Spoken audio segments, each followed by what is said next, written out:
Hi, so when was the last time that you can remember that you could say you were really in the zone?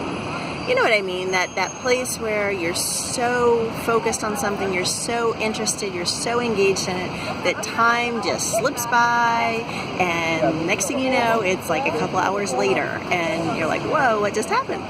So, hi again, I'm Valerie with a Y, in case you haven't visited us before, and today is day 15 of our 40 Gameful Days of Summer, and this is where we give you simple little tips, gameful ideas that can bring about really huge changes in your learner engagement and the learner's outcomes.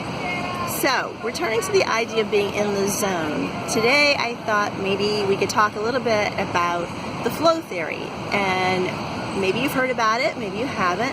It's gained a lot of popularity again in recent years in fields like positive psychology, but it's also really relevant in our world of gamification and in learning in general.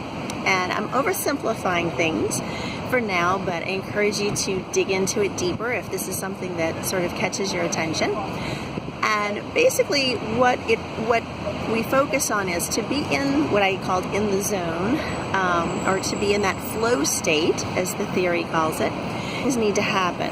And one of the things that's most crucial is if an activity, something you're doing, playing a game, a learning activity, if it's too simple, if it's too easy, you have too much skill already, you become quickly bored, and then you don't want to participate in it. I mean, think about playing maybe tic-tac-toe. Once you kind of got it, it stopped being as much fun. On the other hand, if you're given an activity or you're given a challenge that is just way too hard right now based on your current abilities, that doesn't mean you can't do it.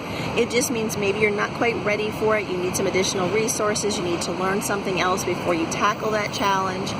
If things are too hard, that puts us into a state of anxiety, and likewise, we won't continue trying. We won't continue to play the game or to work at learning something generally. It's a very difficult position to be in.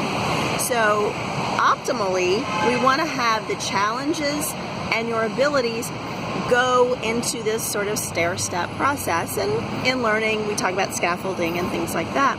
And this is really a tricky proposition because you're going to have multiple learners and everybody's kind of going at different paces.